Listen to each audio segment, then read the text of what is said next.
Yazdım gözlerine sorduğunu buydu sonra baş.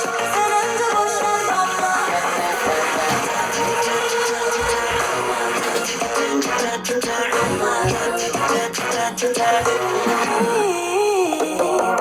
Dur, sıkılmadım reddetmekten. Seni çok üzdüysem devam edeceğim. Yine bozdum oyunu.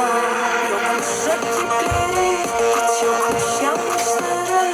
O aşk sandıkların gülmeden zor duruyor. Ama bu sefer nakavt ister yalan. Yine yazmış kendine rol falan. Hiç acıman yok mu kendine?